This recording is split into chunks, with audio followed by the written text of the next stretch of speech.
Minecraft, a game with over 170 million monthly users, or that is at least what Google says. It has undeniably defined the voxel sandbox genre for over a decade. Its open-ended nature, accessible gameplay, and vast modding community have provided countless hours of creative freedom and adventures for a diverse player base. However, beneath this enduring popularity, there is a growing segment of old seasoned players who are seeking for something new, and that is where Vintage Story, a standalone game that originated from Minecraft mod called Vintagecraft, has quietly emerged as significant contender, attracting those who are looking for something new, something fresh, but also similar to Minecraft. Today we will explore reasons behind why players leave Minecraft to go and enjoy new games. Mainly today we are focusing on the Vintage Story, but also note that this does not mean that Minecraft is dying or has died, just that it got itself a healthy competition that was not there for a really long time when it comes to voxel-based survival games. So the question arises, why are people leaving Minecraft? Minecraft is an old game, and with the old game community comes people who like to explore their options, and once those options are squeezed out, there are little old players who want to do what they have not yet done over the course of years. Many veteran players express their boredom over many boards online, mostly on Reddit, as to give an example asking if there is something else to do. While many people chip in and say, of course, Minecraft is a sandbox game, go do this and that and repeat all of it for 100 more times. But that is also the curse of Minecraft. The freedom comes with a significant responsibility to create your own fun, which can become tiring over long periods of time. There is only so much that one can do to reinvent the wheel for the fifth time. And that fatigue is particularly pronounced in a single-player worlds, which can become boring quite quickly if the same experience is not shared with the friends, like we have any of those, am I right? But as players age and their lives evolve, their friends also have less time to play together as they used to back in the day, spending those hot summer nights playing a new survival server that provided the same gameplay loop, but this time it will be different, for sure. Of course, this loop is what is causing the death of Minecraft servers between friends and leads to a burnout as you experience the same experiences before. For games heavily reliant on social interactions, this can damage player attention even on highly successful titles, showing a need for compelling single-player experiences that bring the fun to the player even if the social part is not there. For many, Minecraft just feels too easy and bloated with features that are rarely used or useful outside of a small community that for some reason uses them. Like hello, Sniffer? It is often described as a chill and cozy game, but one where there is no threat that can be avoided easily. For example, skipping the night by just digging yourself in 1x2 hole or just, sleeping. And this leads to a gameplay loop where the main goal seems to be merely interacting with new players rather than overcoming meaningful challenges. But enough about that. Now we are going into the meat of this video, the game we are here for, Vintage Story. What is Vintage Story? Vintage Story focuses on basically making a Minecraft but make it harder.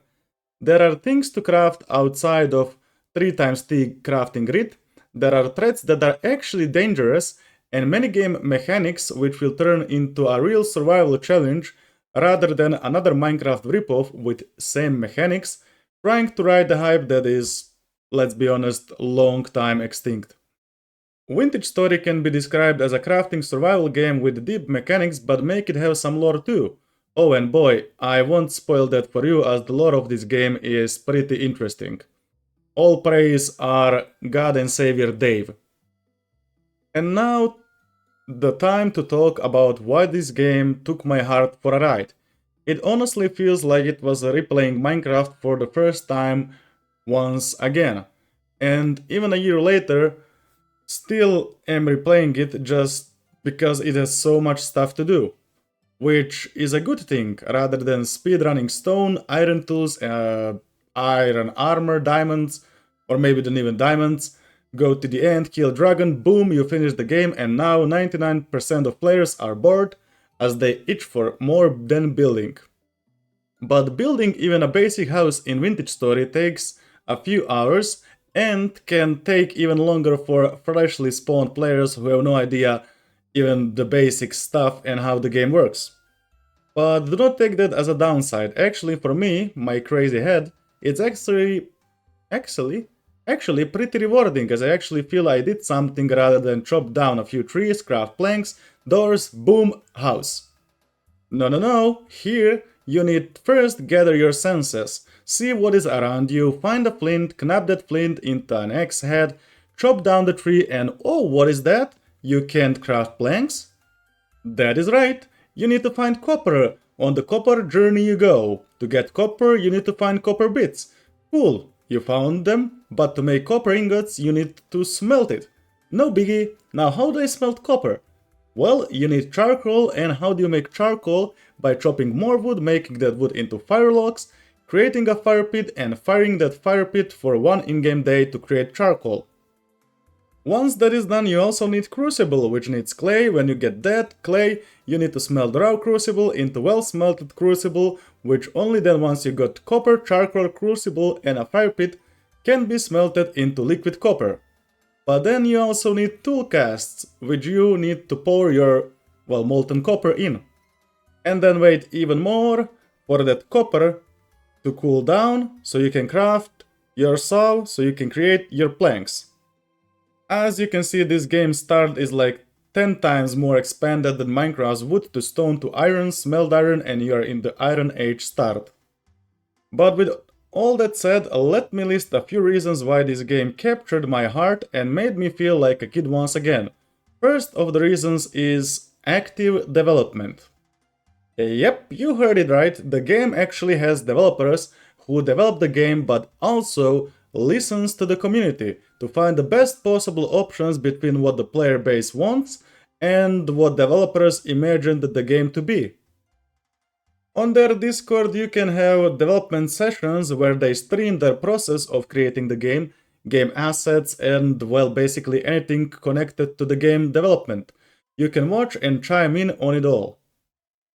On top of that, there is also a suggestion forum and a suggestion section on Discord where you can submit your suggestions, improvements, and any relevant info that you think would help the game grow further. Simple showcases of this system are exactly ones where suggestions turned into mods, and mods eventually turned into the game features as they were that good. On top of that, developers encourage players to join on in the game development and improvements even from the inside of the game, which by me is healthy developer to client communications practices that you can see rarely in today's day and age. Yep, mod support, straight up baked into the game code. With one-click install feature, you can use to install any mods without swimming in the sea of folders trying to locate correct one. On top of that, the modding community is really active and creates some crazy looking mods that can compare to something developers would release on the official game. There are tons of mods which range from simple game tweaks to huge world generation overhauls, as well as gameplay overhauls like simple as adding chest sorting to complex as adding power or magic to Vintage Story. Or dinosaurs. We love those too. On top of mods, there is also baked in a world edit which allows for complex building, as well as the model creator, which lets you, if you are into modding, create your own 3D models for the game to be used alongside your mods. And you never know, maybe your mod or your 3D creation can end up in the game, eventually. Now, customization, we all love it, and especially when it is in-depth as in Vintage Story. You can customize your world, your character, your game with mods, or you can even play a game like we are back in the 80s. World is your oyster. Or in this case, your PC is your oyster, depending on the specs and how well it can run the game. I mean, just look at this before you create your world. The world editor. So many options. You can basically tailor the world to fit your exact needs. Want to survive but want also to be the first ever human in the world? No problem, you got it.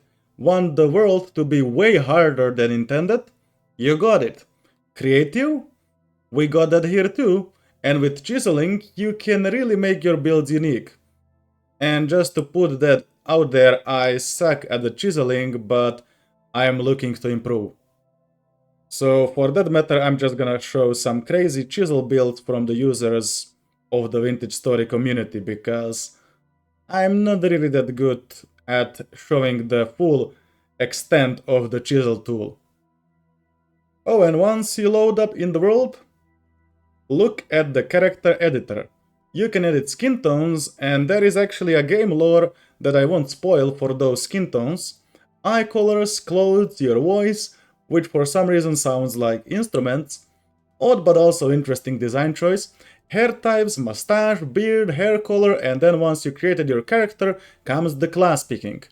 You can just be a simple commoner with no perks or downsides, or you can punish yourself by playing a blackguard and enjoy that sweet plus 30% hunger rate. And trust me, the hunger in this game is quite an enemy that you will face. So if you're just starting the game, I would recommend Commoner for the best possible start experience. Now, to get to the world generation, Vintage Story world is different to what we are used in Minecraft. It's more rough around the edges and also has a polar equator, I hope that is correct word for it, but basically what it does is further you travel one direction, the different weather, terrain and temperature will get, which will also affect if you got snow or harsh temperatures in winter, or if you enjoy nice alcoholic beverage on hot sunny winter day. Or if you are just dying from, cold, hunger, wolves and a lot of other stuff. But traveling around the world is also more challenging, as it is not just the flat terrain we are used to, it has cliffs, caves, huge drops, random lakes, mountains, you get the idea, which leads to you jumping like a crazy guy, which often leads to unfortunately but funny deaths. Was it you miscalculating the cliff distance, or you jumped into a forest full of wolves or right into bear's mouth? There are boats, for example, to travel huge water areas, but apart from that there are no minecarts or steam trains or any other methods of travel apart from foot. Well, there is an elk, but he is a fast boy that likes to lead you to same deadly outcomes you would do on your 2 feet. Oh, and there are also ruins with translocator, which is kind of like, a teleporter in this game's universe, but you need to find it and you really can't craft it. There are also traders and ruins that spawn around the world that you can encounter, as well as ruins with translocators we just mentioned, but I will leave that to be explored on your own once you join us in this amazing world full of lore, bowthorns and drifters. And that would be that for this video. If you enjoyed it, you know what to do. Go purchase Vintage Story and become even more awesome than you were before, since now you will own a copy of an amazing game that will take hours of your life. And of course, as always, stay awesome.